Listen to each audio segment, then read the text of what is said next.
personally.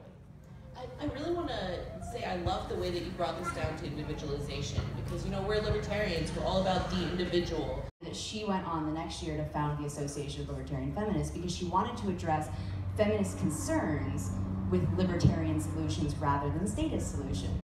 And I mean, look, I'm a female, I'm a person of color, I have a transgender child, I'm a fucking unicorn in a lot of ways. Basically every year I find that the topic of why aren't there more women involved in liberty comes up at, like, on the internet.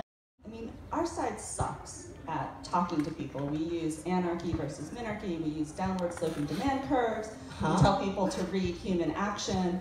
My husband quotes Mises at least 4 times a day. I mean, you're not going to reach anyone, men or women, outside of our own little bubble, right? So you have to tell stories, you have to personalize. And she didn't get a lot of support from other libertarians about that. They're like, well, you know, who cares about these things? But she cared about abortion, or she cared about birth. The eyes of the law should not see people as gendered. Everyone should have the same equal rights no matter what. Or wait, how about, like, things have gone downhill since women got the vote? Can we just, like, talk about how fucking annoying that is? Pussy grabbing thing. Sorry, I haven't had enough coffee yet. It's not coffee, for the record, it's bourbon. No, actually. There's also a factor in libertarian circles that kind of needs to be called out, is that there is a lot of, in certain libertarian circles, there's a lot of hostility towards feminism. And, like, I think it's important to note that in 1972, our first, like, in the Libertarian Party, our first, like, president and vice presidential candidates, our vice presidential candidate was a woman, first woman to get an electoral vote. And she went on the next year to found the Association of Libertarian Feminists because she wanted to address feminist concerns with libertarian solutions rather than statist solutions.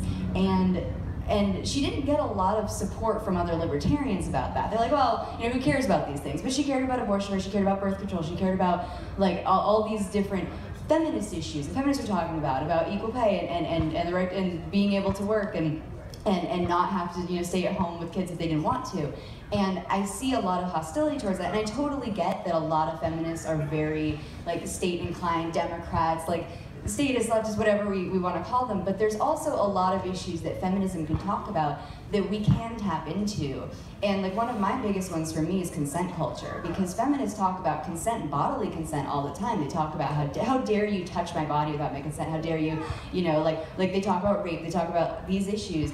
But I love to tell people that, like, libertarianism is consent culture applied to everything, because, like, it's about you not imposing on my rights as a person to do whatever I want as long as I don't hurt anyone else. And so I'm constantly going, oh, libertarianism is consent culture applied to everything. And then some, like, dude on Facebook on one of my threads, like, feminism hates liberty, like, screw them. And I'm suddenly like, you're really killing it, because there's a bunch of feminists who are now listening to me and going, maybe we don't need the state to get the things that we're looking for in terms of equal rights or equal, you know, access or whatever else, or social justice, but then they get scared away. So that's. And I think that part of what you're saying, and I completely agree with you, I think you're absolutely right, it comes down to definitions in some ways, because the definition of feminism varies from person to asshole, and you just don't know what somebody's going to say when they start talking about what a feminist actually is.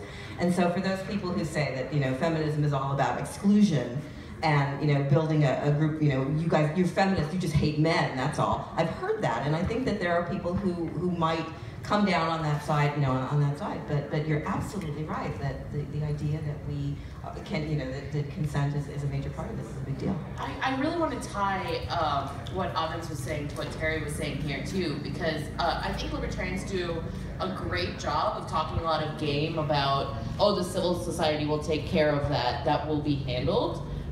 But not all libertarians do a great job of actually attempting to step up and take care of those things in lieu of the state.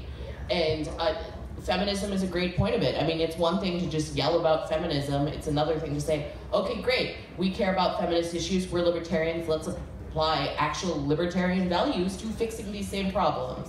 And, you know, you talk about helping other people. There's no reason why we need the state to make sure that people aren't dying in the streets. We are all fully capable of setting up charitable functions, reaching out just on a one-to-one basis, helping other people. And I think that as we talk about shrinking the state and people freak out that we're taking away all these crucial functions, that it's really important, really key that we make sure that we are actively, demonstratively stepping up and filling that gap. Emailing together before this about what we wanted to talk about. The thing that seemed to get everyone the most animated was the idea that there are somehow some women are biologically not predisposed to like freedom, or they love, you know, big governments like genetically. And so I think I know where everyone stands on this, but I'll give everyone to take some of our ranting that we had there, because it was kind of fun. So I'm gonna let Avens start, because I think she feels the most strongly about this. Well, it was funny because I was at the Australian Libertarian Society. I did a talk with Naomi Brockwell. We were talking about reaching out with liberty and how to communicate libertarian ideas. And then someone in the audience asked, well, how do we appeal to more women? And so I said, like, for the love of God, can we please stop saying that women have this biological drive for like a father figure and a controlling state that's gonna tell them what to do. And it's funny because like people will literally be like, look, but they do. Like they'll say that to me. And what's funny is that like if you were to do that, if you're to like reductionize and be reductionist about it, then men being more testosterone, more aggressive, also have an inclination to not like the state. So one thing we need to admit is that most people are not liberty inclined until you really start to tap into it and really talk to them, like men or women. And it's just so foreign to how we're used to, most people are used to approaching the idea of government and the idea of provision of services and everything. It's just so ingrained that, and that's because they're lazy assholes. I'm sorry. I'm sorry. Yeah, they call me a libertarian, but people who have that predisposition don't want to take responsibility for their lives. Now, I would not say that in front of a group of people who are like Democrats, Republicans, you know, people who are like, well, that's, you know, I like the state and I think it's great. Because I would call them lazy assholes in front of a room of libertarians who agree with me that if you're gonna be a human being, you take responsibility for your own life, period. It's just the way the world should work. Absolutely. Sorry, were you done there with your... I'll stop there. I'm so sorry. I'll stop there. It's okay. I can say, I mean, you know, 5 years ago, I kept hearing over and over again from folks like, you know, the real problem, the real reason that we have the growth of government is that women aren't getting married anymore, and therefore they need to marry the state. So what we really need to focus on is making sure that more women get married earlier. Are you fucking kidding me? Or wait, how about like things have gone downhill since women got the vote? Can we just like talk about how fucking annoying that is? I've actually heard somebody say that. A lot of these sorts of libertarians seem to have siphoned off to the alt-right in recent years, which has been like, thank God. They've self-selected themselves out of libertarianism, which I'm fine with. Which they weren't really. Actually, libertarians weren't focusing enough on like preventing immigration and making sure women get married. So like, well, okay. I think you've missed the point. She's out. So everyone can kind of answer, do you think that it is still a problem that they're getting women involved in libertarianism or women in government or whatever you want to call it? And also, you know, since we all live in different places, it'd be kind of interesting to hear from your own perspectives what the scene is like when it comes to gender within your circles where you guys all live and work and move. I'll start with this one actually, because a while ago, there was basically every year I find that the topic of why aren't there more women involved in liberty comes up at like on the internet. Like it's suddenly like, why aren't there libertarian women? And like Mother Jones will write an article and be like, libertarianism is an all male white club, whatever. And so then the discussions come out and people are like, well, this is why women aren't interested in liberty, etc. And so I started wondering what the actual numbers were. So I asked a bunch of organizations what their ratios were. And the first thing I found out is that a lot of libertarian organizations do not actually do any kind of check, like, you know, like no like membership registration thing that includes gender as an option. So like you can't actually see how many women were involved in, say, the Free State Project or the Libertarian Party, you know, 20 years ago versus now by any statistical data that's actually trackable. The other thing I thought was interesting is I asked a number of news organizations to tell me what their breakdown was in terms of female to male readership on their Google Analytics. And what I found is interesting is, for example, the Libertarian Republic, which I write for, 1.5 million unique views a month, has 40% female readership. which was a stark number to me because you think like libertarian women are what, 10-20% of the movement, but 40% of their readership, and most news organizations actually have a higher male readership than female readership anyway. So I thought that was a really interesting thing, that like now, to extrapolate from that, it's like there are more women interested in this subject, whether or not they're showing up at conferences or being at events, I'm not sure, but that was a stark thing for me to notice. So I did a podcast with Smart Girl Politics, and it happened right after it came out that Trump had made the comment, you know, about whatever in the locker room with the guy from Hollywood, and I actually, right, it was the whole pussy grabbing thing, sorry, I haven't had enough coffee yet. It's not coffee for the record, it's bourbon. No, actually. I'm not kidding. We've got all three up here, actually. Water, coffee, and bourbon, so. And a cappuccino. I like to say I'm very well balanced. And you did ask for ice, since it's still morning. It's morning, so I'm not drinking my bourbon neat. I was actually told by a friend of mine, as a complete offside, she's a psychologist, that I'm one of the few people that she's ever met that's completely in balance with both her masculine and feminine side. And I think the cappuccino bourbon specifically shows that is true. So what the hell was I saying? Oh, you're Smart Girl Politics. So it was, you know, when Trump grabbed somebody's pussy, and then Paul Ryan, when I was actually more offended by his remarks, when he said that women needed to be adored and put up on a pedestal, and I was just like, what the fuck? And we were traveling, and Matt woke up in the morning, I'm lying in bed, and I'm typing furiously on my laptop. And he's like, what are you doing? And I'm like, I gotta get this out. And I just did this whole screed against Paul Ryan, and I ended up on doing Smart Girl Politics. And they kept asking me, so how do we reach out to women, right? Like, what issues should you be talking about with women? And it was basically why women shouldn't vote for Trump. But I kept saying, well, you shouldn't single out issues to talk to women. Just talk to women like they're people. And she kept saying, well, no, really, what issues should you talk about with women?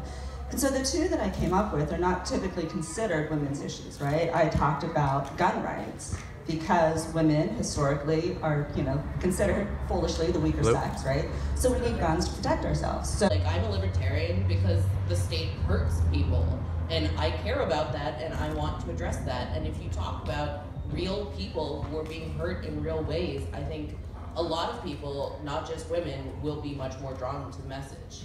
I think that was interesting is you were with me at the Ladies of Liberty leadership summit that we did in DC, and what was really cool is we had a room. How many women were there? Like 20 women? 20, I don't.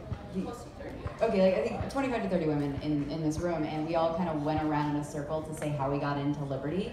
And what I found really striking is, when I talk to guys, like, oh, I read Atlas Shrugged once upon a time, and it changed my life, or something like that. And you get those occasionally. Like, I've totally met women who I totally read Atlas Shrugged or read through something, and I got into liberty. But overwhelmingly, every answer was just like, I started thinking about this particular issue or something that happened in my life, or I got interested in this one particular thing, and it wasn't the same for everyone. It's like some people it was education, some people it was drug policy, some people it was abortion rights. So there's all sorts of different things, and they all started talking about how it made them overwhelmingly feel this compassion that they needed to help other people be free. And I thought that was really striking. Is that they were all talking about how their compassion and empathy for other people made them desperately want to help others be free. So it wasn't just about I want my right to homeschool or whatever. It was I want everyone to have that right. And I thought that was so awesome. Because it was very primal and very I need to share this out, and it was very empathic, and I loved that about it. I loved the way that I heard other women talking about liberty, because the rest of us all were, oh, I feel that way too, and it was so great. Yeah, actually, I think that we that's actually really cool to hear, because I think that we as chicks are more. And sorry guys, I really, you know what, and I am the worst when it comes to gender politics, because I actually think women are more empathetic than men for the most part, if you're going to generalize. And that's why women are more likely to say, I really want to be helpful for other people, because I want my kids to grow up in a better world, I want this to be a better place for all of us. And I actually think that that's what makes women stronger leaders too, is because they're more focused on that component of helping other people rather than just, well, I read a book, it was really cool. And one of the things that I see, part of my job at Reason is to communicate what we do to a non-policy wonk audience, which, hopefully we hope is everybody in the United States. But unfortunately for libertarians, and you'll hear this in a couple of other panels, Libertarians tend to be very policy wonk focused. They're very intelligent, very intellectual. I have a deep appreciation for that. The problem is that it doesn't always communicate with somebody who's in the street like, well, dude, why does this matter to me? Well, because it matters because you are part of a business, you're part of an organization. Something that you do is affected by the state, and the state sucks. And so here's how it affects you directly. And I think that the more that we can communicate that as a people, as an institution, or as a movement, the more we can communicate why something is wrong for you, why a specific issue matters, why this particular shitty regulation about hair braiding is going to affect somebody because you want your hair done in a certain way, this person can't do it for you because they don't have a license. If we can break it down to individual issues that matter to people, I think that's going to make us far more effective communicators and say, well, liberty's awesome, and I really like it because I like freedom. I mean, nobody cares. That's just such a nebulous concept that it doesn't appeal to people who really want to say, well, I don't understand why that affects me personally.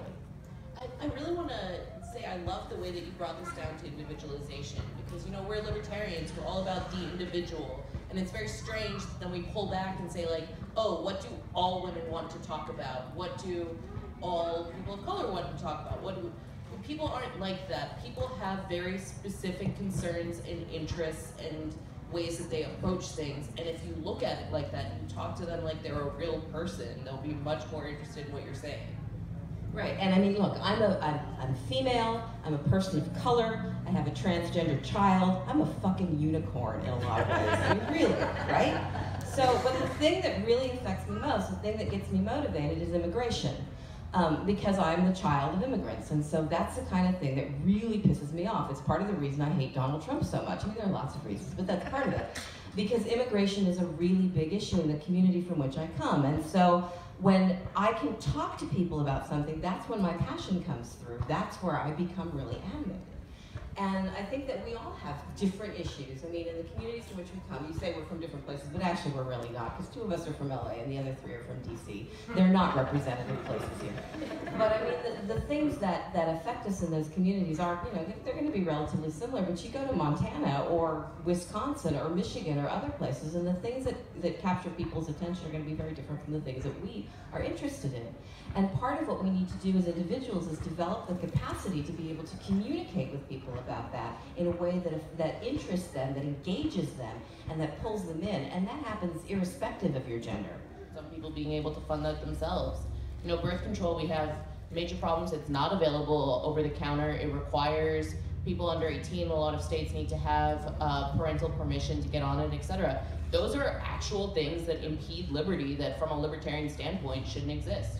There's no reason why you can't talk about it in that way as well. Yeah, like dismissing it, saying, I don't think the government should fund birth control, and then that's that. Like, you have to, like we were saying before, you know, you have to be able to show the libertarian solution that could fulfill this need. So I do know that a lot of people do tend to think like that line, like, I don't think the government should fund this thing, and then like, I know that as libertarians we understand that the next thing is that doesn't mean I don't think you should be able to do it. But I think sometimes it's helpful to just say that. Like, I absolutely agree with your right to this thing. I don't think the government should fund it. I think there should be. I really want to quickly address your point about emotional arguments.